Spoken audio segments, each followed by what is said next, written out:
Hey, bonjour à tous, c'est Atlas510. J'ai le plaisir aujourd'hui de vous retrouver pour une nouvelle vidéo de la présentation de mon deck profile Morphthronic. En effet, je vous l'avais présenté il y a 3-4 mois, une version sur laquelle j'avais beaucoup travaillé pendant un an pour le rendre viable et pour essayer de le rendre un maximum compétitif.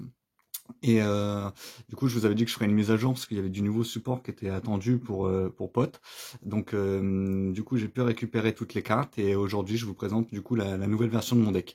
Alors certes, c'est toujours pas un deck méta, mais franchement, ça peut être un bon rogue et il peut faire de très belles choses quand on a une très bonne main.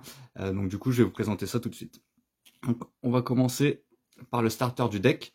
Donc, pour rappel, les monstres morphthroniques sont des monstres machines terre généralement de faible niveau et qui, en fonction de leur lancer de dés, peuvent avoir des effets très sympas. Donc voilà, c'est parti. On va commencer par le starter du deck. Donc, téléphone morphthronique. Donc, cette carte-là, elle dit quoi? En gros, en position d'attaque, parce que c'est l'effet qui va nous intéresser le plus, en position d'attaque, une fois par tour, vous pouvez lancer un dé à 6 faces et révéler un nombre de cartes au-dessus de votre deck égal au lancer et invoquer spécialement un monstre morphotonique de niveau 4 ou moins parmi celles-ci sans tenir compte des conditions d'invocation. Mélangez les autres cartes dans votre deck. Donc ça, c'est l'effet qui va être le plus utilisé en fin de compte. Donc elle nous permet en fait de faire des invocations gratuites de monstres morphthroniques. Donc bien sûr, celle-là, on va la jouer x3. Derrière, on va jouer le smartphone, Morphthronic, quoi, ils n'ont pas été recherchés très très loin dans les noms. Le téléphone, après le smartphone, et puis après vous allez voir les cartes derrière. Donc celle-là, en gros, c'est l'invoque spé du deck. Donc ni invocable normalement, ni posable normalement, doit d'abord être invoqué spécialement depuis votre main en bannissant un monstre Morphthronic depuis votre cimetière. Donc c'est pas très dérangeant parce que on joue que des monstres morphthroniques. Et donc oui, dans cette nouvelle version, je joue pratiquement que des monstres morphthroniques. Il y a plus de diapason, tout ça. Avec le nouveau support, il n'y a plus besoin d'aller chercher absolument les synchros ou faire de l'invocation spé à tout bout de champ. Donc du coup, vous allez voir, j'ai eu quelques petites modifications. Il n'y a plus de diapason, il n'y a plus qu'une double invocation. Donc voilà. Donc on revient sur le smartphone Morphthronic. Donc en position d'attaque, une fois par tour, vous pouvez lancer un dé. Donc ça c'est à peu près équivalent à tous les Morphthroniques. Et dévoiler autant de cartes au-dessus de votre deck, ajouter une carte Morphthronique dévoilée à votre main et aussi mélanger les cartes restantes dans le deck. Donc voilà, celle-là on la joue x3. Derrière, on va jouer, donc comme je vous disais, les noms n'ont pas été très très loin. On va jouer le téléphone Morphthronic. Donc celle-là, en fin de compte, elle combote très bien avec le smartphone et le téléphone parce que elle dit quoi en position d'attaque? En position d'attaque, une fois par tour durant votre main phase, vous pouvez lancer un dé à 6 faces et gagner des points égaux au résultat x 100. Donc ça peut toujours permettre un petit gain de points de vie. Si par exemple on est au time, ça peut faire la différence. Mais surtout, vous pouvez invoquer spécialement un monstre Morphthronic depuis votre cimetière de niveau inférieur ou égal au résultat. Donc c'est-à-dire par exemple on lance un dé, on lance le dé, le résultat est de 5, on va gagner 500 points de vie et on peut réinvoquer un monstre Morphthronic de max niveau 5 de notre cimetière. Donc ça commence à devenir très intéressant. Parce que si on a fait l'effet du téléphone, on l'a envoyé au cimetière, on fait l'effet pardon, je me suis perdu dans le téléphone et téléphone, on fait l'effet du téléphone, Morphthronic, on réinvoque le téléphone, voilà, je vais y arriver, on peut refaire son effet, relancer un dé et réinvoquer un monstre. Donc du coup, ça peut aller très très vite pour remplir le board, pour pouvoir faire nos synchros après. Donc voilà, pareil, on la joue x3, donc ça c'est le nouveau support qui est sorti dans POT, du coup. Derrière, on va jouer cette carte-là, quand je la vois maintenant, elle me fait un peu mal au cœur avec la banne de Akifibrax, parce qu'avant c'était vraiment trop fort. On pouvait, avec deux monstres sur le terrain, je faisais Akifibrax, j'allais la chercher, et après si j'avais un monstre de niveau 4, ça partait direct en synchro niveau 8. Donc voilà, maintenant c'est un peu moins fort. Vous allez voir, je l'ai remplacé Kifibrax par une autre carte dans l'extra deck, mais ça reste quand même beaucoup moins rapide et beaucoup moins fort. Donc le microscope Morphthronic, en fait, si elle est en position d'attaque, on peut invoquer un monstre Morphthronic de niveau 4 depuis notre main. Donc, et en défense, donc lorsque cette carte est en position de défense face recto, elle passe de niveau 4. Donc c'est super pratique en fonction des synchros que l'on veut réaliser. Donc pareil, je la joue x3. Derrière, j'ai joué le Scanner Morphthronic, donc pareil, ça c'est un nouveau monstre, du nouveau support pot. Donc c'est pareil, c'est une invocation spé. Ni invocable normalement, ni posable normalement, doit d'abord être invoqué spécialement depuis votre main en bannissant un monstre Morphthronic depuis votre main. En position d'attaque, une fois par tour, durant votre main phase, vous pouvez ajouter une magie piège Morphthronic depuis votre deck à votre main, puis placer une carte depuis votre main au-dessus du deck. Alors, en position de défense, une fois par tour, vous pouvez ajouter un monstre morphronique de max niveau 4 depuis votre cimetière à votre main, puis placer une carte depuis votre main au-dessus du deck.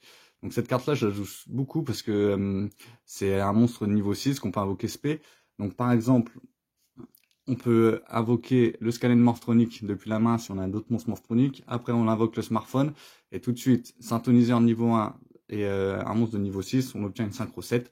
Donc ça peut être soit le dragon mécanique ou ça peut être autre chose, un autre monstre de niveau 7. Mais en tout cas, ça peut aller très vite pour faire nos synchros. Derrière, je vais jouer quelques monstres morphroniques de niveau 4. Pareil, toujours pour avoir un max de niveau. Parce que comme vous avez pu remarquer, les smartphones, les téléphones et le téléphone sont des monstres synthoniseurs, enfin pour le smartphone et le téléphone, de niveau 1. Donc du coup, on peut pas faire de grosses synchros si on n'a pas d'autres monstres de niveau plus élevé. Donc derrière, je vais jouer deux transistors morphroniques. Donc c'est deux monstres terre machine. Donc en gros, en position d'attaque, ils peuvent faire une deuxième attaque. Et s'il est en position de défense, ils peuvent annuler la première attaque si vous avez un monstre morphronique. Donc c'est toujours sympa pour temporiser. Derrière, je jouais Frodon morphronique. Donc lui, c'est pareil, c'est un monstre machine. Celui-là, par contre, faire attention parce qu'il est de type vent, il n'est pas de type terre. Dans l'extra deck, on joue certaines synchros où il faut que ce soit forcément un synthoniseur non terre, il me semble. Donc, en position d'attaque, une fois par tour, vous pouvez sacrifier un monstre morphronique, excepté Frodon morphronique, pour détruire une carte sur le terrain. Ça peut toujours être pratique pour gérer un monstre de l'adversaire. Et en position de défense, si cette carte doit être détruite, vous pouvez détruire un autre monstre morphronique que vous contrôlez à la place. Donc voilà. Après, derrière, on va jouer la graffeuse morphronique. Donc pareil, celle-là, c'est vraiment pour faire des synchros. Son effet n'est pas super fort, je vais vous le lire quand même. Mais en position d'attaque, donc cette carte est en face recto sur le terrain. Votre adversaire ne peut pas sélectionner un autre monstre comme cible d'une attaque. Si cette carte est détruite au combat, le monstre qui a détruit cette carte perd 300 d'attaque. Donc voilà, et en position de défense, cette carte ne peut pas être détruite au combat. Si cette carte est attaquée après le calcul des dommages, sélectionnez un monstre face recto en position d'attaque contrôlé par votre adversaire, changez sa position de défense et cette carte en position d'attaque. Donc voilà, c'est vraiment pour gagner du temps, généralement. Après, c'est pas des effets qui sont très utiles. Derrière, je vais jouer joueur gadget, donc ça pareil, c'est le nouveau support pote. Donc en fin de compte, je la joue x3. Par contre, juste faire attention parce que c'est pas un monstre morphronique lui. Qu'est-ce qu'elle dit? Lorsque cette carte est invoquée normalement, vous pouvez ajouter un monstre machine de niveau 1 depuis votre deck à votre main. Donc du coup, on peut aller tuto soit le téléphone, soit le smartphone, soit le téléphone. Enfin, le téléphone, pardon. Du coup, et après, on peut l'invoquer spécialement en sacrifiant cette carte. Donc c'est toujours pareil, c'est un accélérateur pour aller chercher le starter du deck, qui pour moi reste celle-ci. Donc pour toujours aller faire son effet pour pouvoir invoquer depuis le deck. Donc voilà, derrière, on va jouer forcément 3 haches. Donc ça c'est pour interrompre l'adversaire. Derrière, on va jouer la nouvelle magie convertisseur morphronique. Donc ça, c'est pareil, c'est encore une carte tuto pour aller chercher les cartes qu'il nous faut morphronique. Ciblez un monstre machine que vous contrôlez, appliquez l'effet suivant selon sa position de combat. En position d'attaque, invoquez spécialement un monstre morphronique depuis votre deck de nom différent du monstre ciblé, puis placez le monstre ciblé au-dessus du deck. Position de défense, changez le monstre ciblé en position d'attaque. Et si vous le faites, invoquez spécialement un monstre machine de max niveau 4 depuis votre main. Vous ne pouvez activer qu'un convertisseur morphronique par tour. Donc voilà, on la joue x3. Derrière, je vais jouer 3 décharges robotiques. Donc en gros, c'est le Monster Reborn du deck. Sélectionnez et invoquez spécialement un monstre morphronique de niveau 4 ou moins depuis votre cimetière. Détruisez-le durant la phase. Derrière, pareil, c'est la seule carte magie d'équipement qu'on joue, l'unité de réparation morphronique. Donc celle-là, on peut aller la tuto avec le dragon mécanique. Donc cette carte-là, concrètement, c'est aussi un Monster Reborn, sauf qu'il faut qu'on défonce un monstre morphronique pour en réinvoquer un du cimetière. Donc c'est toujours très pratique. Mais des fois, quand on a utilisé tous nos monstres sur le terrain, enfin tous les monstres dans notre main qu'on les a invoqués, c'est vrai que ça peut parfois être une brique. Derrière, je vais jouer 2 machines de duplication. Donc ciblez un monstre machine que vous contrôlez avec max 500 d'attaque, invoquez spécialement max 2 monstres du même nom que le monstre face recto depuis votre deck. Donc cette carte-là, je l'ai redescendue x2. Peut-être que je la changerai x3 en enlevant une unité de réparation.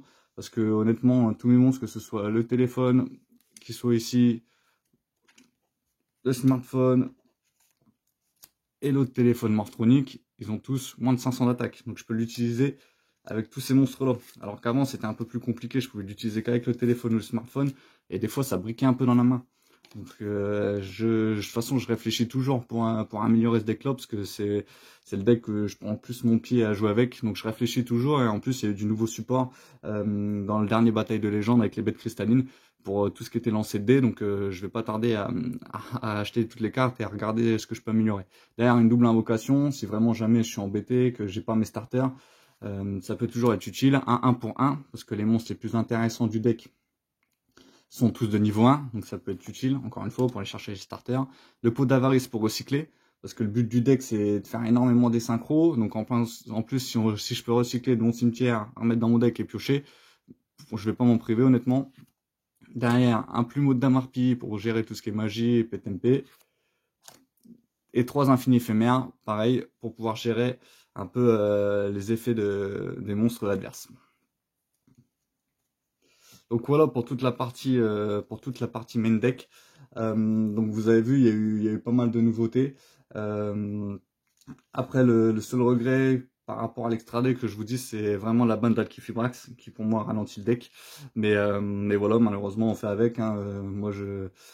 C'était une carte Alkifibrax qui était pas trop gênante dans le deck Mortronic. Par contre, je peux comprendre que dans d'autres decks, c'était vraiment un cancer. Donc du coup, je comprends la banne, mais c'est toujours un peu pénalisant pour ce genre de deck. Derrière, j'ai joué la seule X6 du deck, première carte de l'extra deck. Donc vous avez vu, on joue quelques monstres Mortronic de niveau 4. Donc voilà, j'aime bien jouer Honneur Silencieux. Je pense que ça peut, des fois, quand je suis embêté avec un monstre de l'adversaire, je pense qu'il peut le gérer assez facilement. Je trouve cette carte assez sympa. Derrière, on va jouer une formule synchronique, parce que c'est toujours sympa de faire une synchro niveau 2. En plus, ça nous permet de toucher quand elle a été réalisée. Et puis avec le téléphone qui est ici et le smartphone, quand on a les deux sur le terrain, on peut souvent faire une synchro de niveau 2. Donc ça peut être sympa. Et en plus, si on a le téléphone derrière, on peut réinvoquer un monstre du cimetière monstronique. Donc ça peut être vraiment sympa de les envoyer au cimetière. Derrière, on va jouer le lion natura, donc ça c'est pour gérer tout ce qui est magie et piège de l'adversaire. Par contre, faire bien attention, un synthoniseur terre plus un monstre non synthoniseur terre. Donc voilà, comme je vous avais dit, avec le Frodon de niveau 4, il faut faire attention avec cette carte-là, on peut pas la réaliser. Derrière, le dragon électromécanique, donc cette carte-là niveau 7, donc on peut facilement la faire avec un monstre de niveau 4 et le microscope. Donc ça peut aller très vite, et si en plus on a le smartphone derrière, on peut aller chercher tout de suite une synchro niveau 8. Derrière le Dragster FA, c'est pareil, toujours pour gérer les cartes un peu problématiques. Donc cette carte gagne une attaque égale à son niveau x300. Si cette carte attaque un monstre en position de défense, inflige des dommages de combat perçant. Chaque fois qu'une carte magie piège, FA ou un effet de magie piège est activé, vous pouvez augmenter le niveau de cette carte. Donc ça, on s'en occupe pas.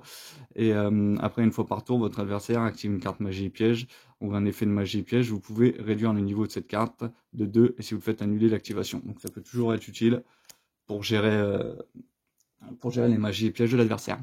Donc voilà, le dragon charge Borel, qui avant je le sortais presque en un tour, et en 3 cartes il était sur le terrain. Donc voilà, je la joue toujours parce que ça reste une carte très très forte qui peut néguer n'importe quel effet, mais elle est un peu plus difficile à sortir. Derrière, le dragon rouge Archidémon. Enfin, je dis un peu plus difficile à sortir, c'est pas plus difficile à sortir, mais au final, faut vraiment que j'ai un monstre de niveau 4, plus le microscope en main, et après une fois que j'ai fait ma synchro 7 avec le dragon électromécanique ou mon dragster que je viens de vous présenter, il faut que je puisse invoquer le smartphone, et du coup faire une synchro 8. Donc c'est toujours possible, mais c'est un peu plus compliqué. La lumicatrice, parce que j'aime bien des fois la sortir et raser toutes les cartes invoquées spécialement de l'adversaire. Derrière, le dragon synchro de l'aile de cristal. Donc ça franchement, c'est une carte qui est super. Elle permet d'annuler un effet, de détruire le monstre. Et en plus, elle prend l'attaque du monstre détruit. Donc elle peut vite monter à 4000, voire même 5000 des fois. Très très fort pour aller chercher l'OTK et en plus annuler les effets. Derrière, je joue Trishula et le Trishula 0 de la barrière de glace. Donc très pratique.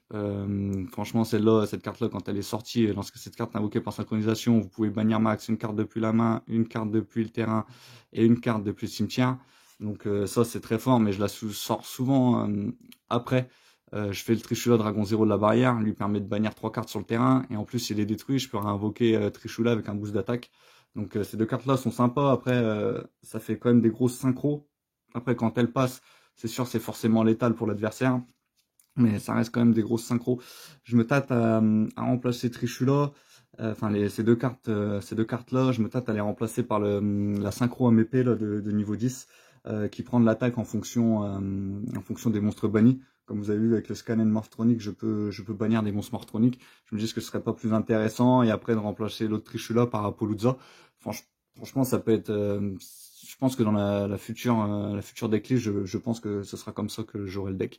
Donc derrière un Salamangreat Admirage, parce que forcément la plupart de nos monstres, on a besoin d'envoyer certains monstres au cimetière. Maintenant que je peux les réinvoquer avec le téléphone Morphtronic. Donc du coup ça peut être utile. Donc un Salamangreat Admirage, un lien Kuriboh.